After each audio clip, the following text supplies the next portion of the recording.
ระรัตนตรัยจึงเกิดบริบูรณ์นี่แหละจึงว่ามันสำคัญก่อนที่จะมีวันอาสาฬหบูชาเนี่ยเป็นเพียงแต่2รัตนตรัย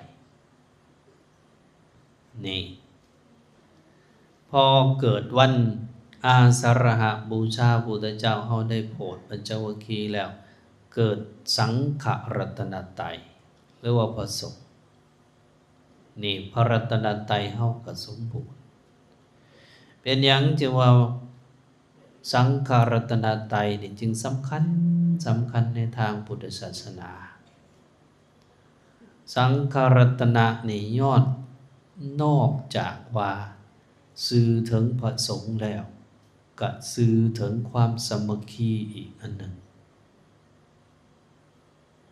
สังฆะเนี่ยแปลว่าหมู่ได้แปลว่าหมู่สงฆ์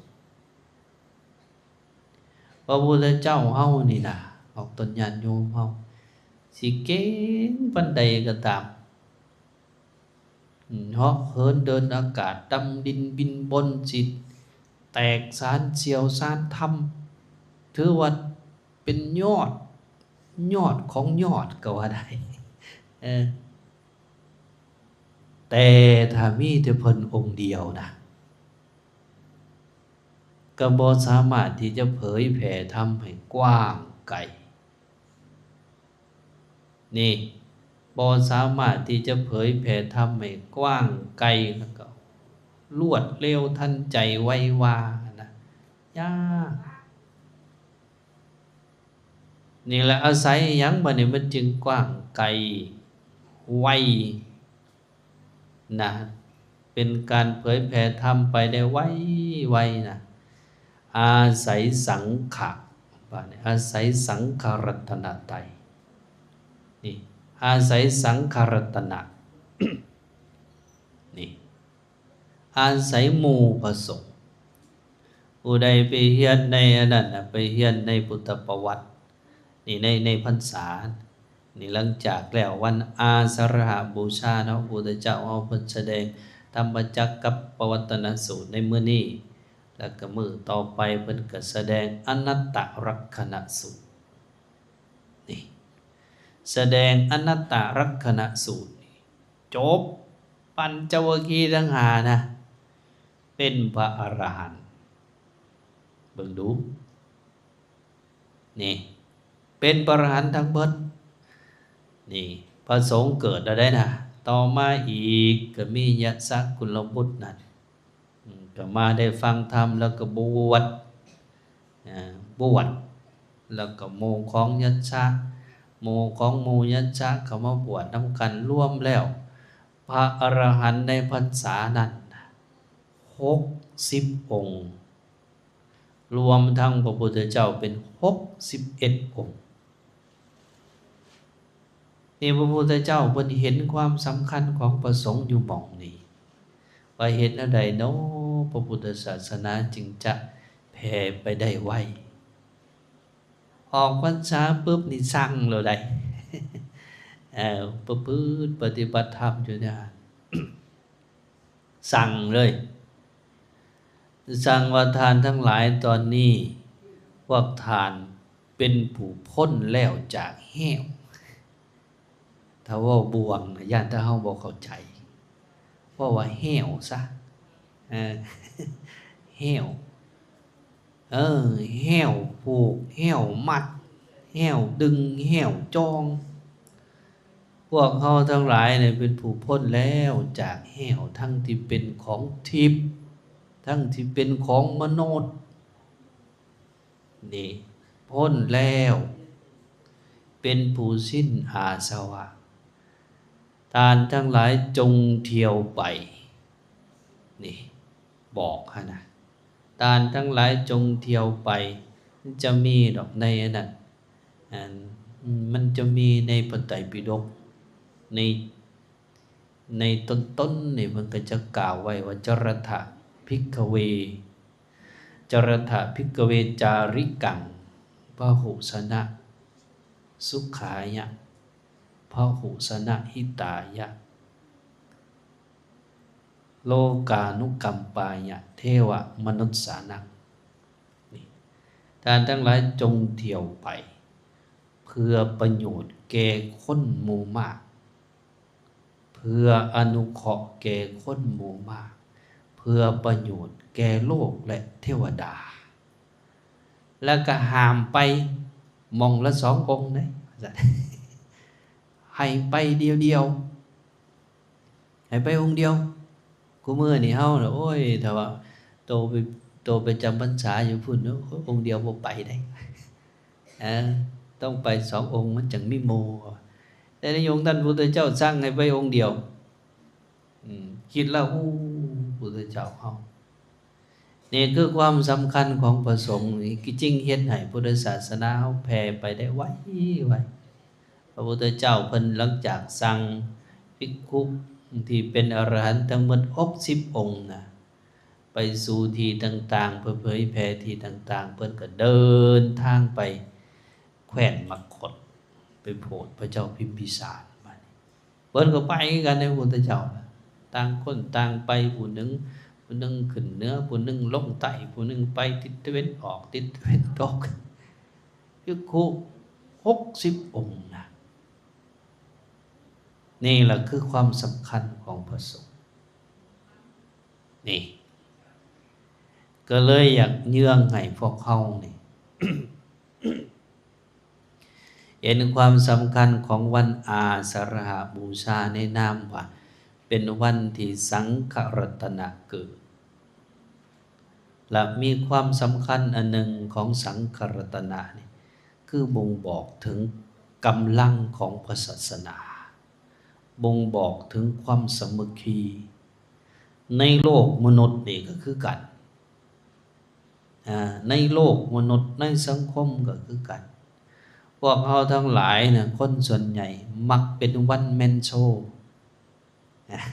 บอกภาษาอังกฤษนิดหนึ่งเนาะวันแมนโชเก่งผู้เดียว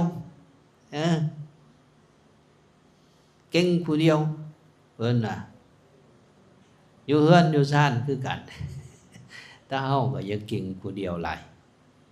ให้หมู่เก่งนำผู้เป็นเมียก็ให้ผัวได้เก่งนำแน่ผู้เป็นผัวก็ให้เมียได้เก่งนำแน่นะนี่มันสิก่อให้เกิดความสามัคคีก่อให้เกิดความปกกลุ่มสุมเย็นนี่อันนี้ไรอันนี้คือความสำคัญตัวที่1ที่เป็นวันอาสาฬหบูชาเพราะว่าเป็นวันที่สังฆรัตนะเกิดคือพระสงฆ์เกิดแล้วก็ที่สำคัญที่พระพุทธเจ้าเฮาเพิ่นแสดงธรรมจักรกับปวัตตนสูตรนี่ถือว่าเป็นปฐมเทศนาเพิ่นเทศเถือทำอิฐ แต่ว่าทำอิฐนี่ออกตนญาณโยมพัดเป็นหัวใจทั้งมืดทั้งปวงของพระธรรมเทศนาในต่อมาจะต้องได้อ้างธรรมจักรกับปวัตตนสูตรนี่โดยเฉพาะสิ่งที่พวกเฮาบ่ควรของเกี่ยวทาง2 แพงทาง2 เส้นห้ามไปเกี่ยวของเด็ดขาดเอาสูตรตั้งแต่ตำอิดเลยทเวเมภิกขเวอันเตนะ ตั้งแต่ชีวิตเลยทาง2 ทาง2 เส้นนี่ห้ามเข้าใกล้1กามสุขันลิกานุโยโคนี่กามสุขันลิกานุโยโคคืออีหยังการมกหม่นอยู่กับกามพวกเขาทั้งหลายนี่ก็ระวังนะอยู่เฮือนอยู่ซ่านแต่เฮามกหมุนอยู่แต่กับกามบ่พอใจอยู่กับลูกกับเมียกับผัวกับเพื่อนกับซ่าน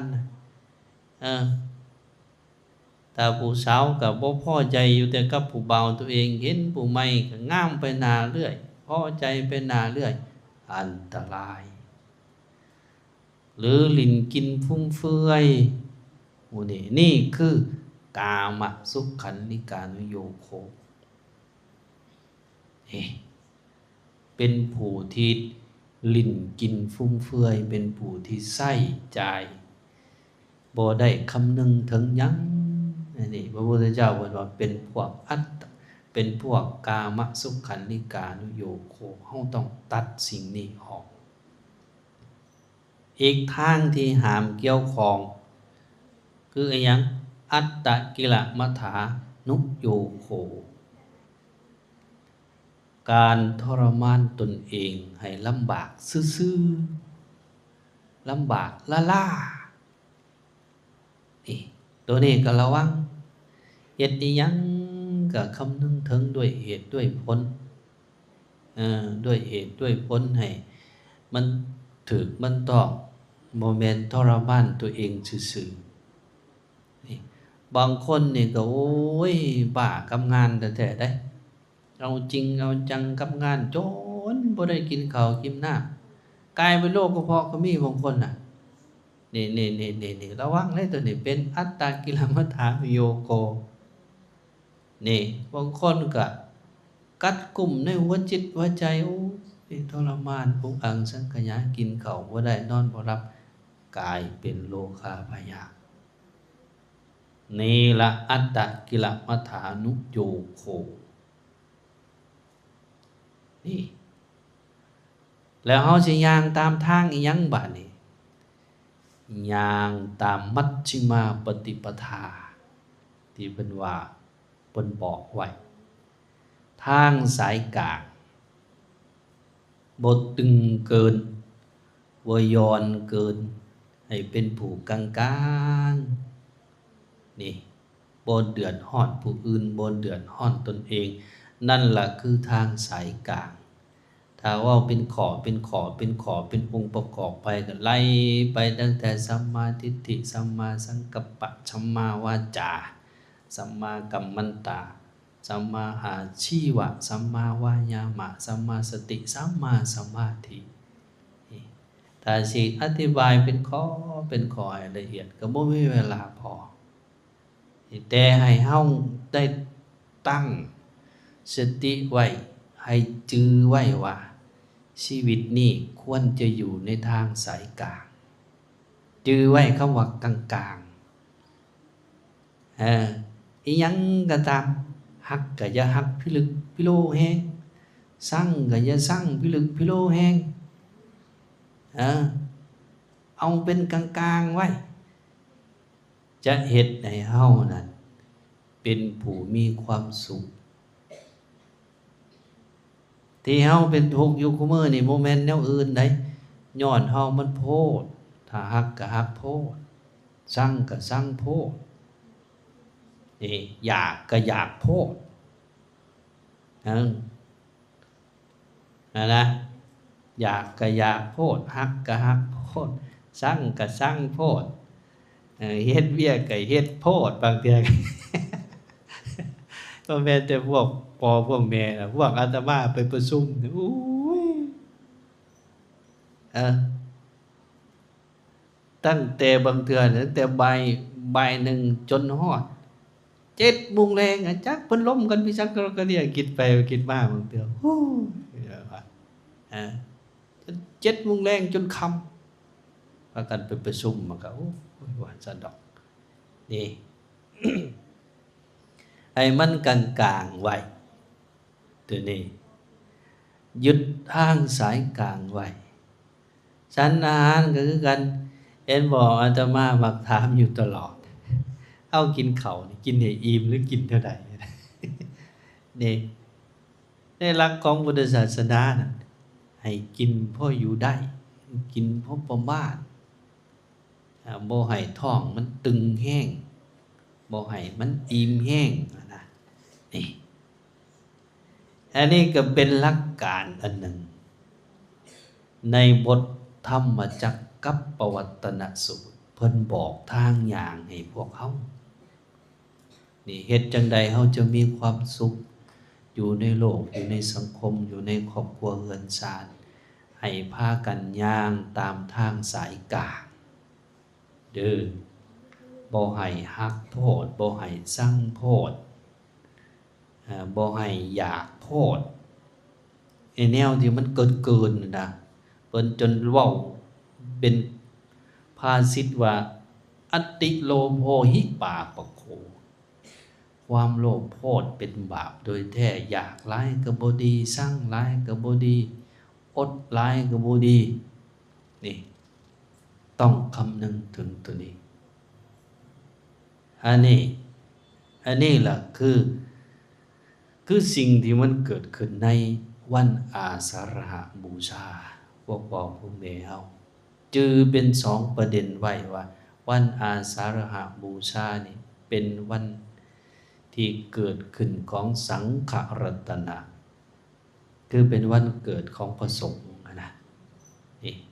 เป็นวันเกิดขึ้นของพระสงฆ์แล้วก็ครบพระรัตนตรัยที่พวกเราสวดพุทธังสรณังคัจฉามิธัมมังสรณังคัจฉามิสังฆังสรณังคัจฉามิมีครบบริบูรณ์ในวันอาสาฬหบูชานี่แล้วก็เป็นวันที่พระพุทธเจ้าเฮาเพิ่นแสดงธรรมไว้กันทำอิฐนี่โดยหลักก็คือเฮาจะย่างตามทางเส้นใด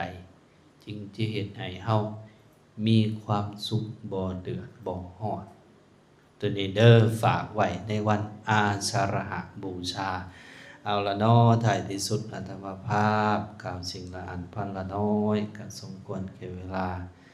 ในท้ายที่สุดนี้ก็ขออ้างเอาคุณพระศรีรัตนตรัยคุณศีลคุณธรรมคุณงามความดีทั้งหลาย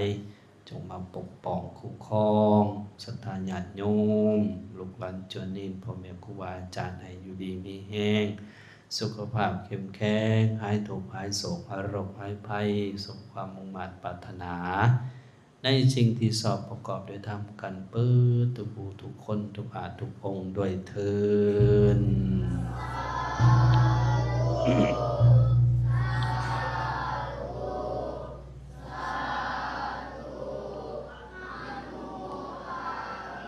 สา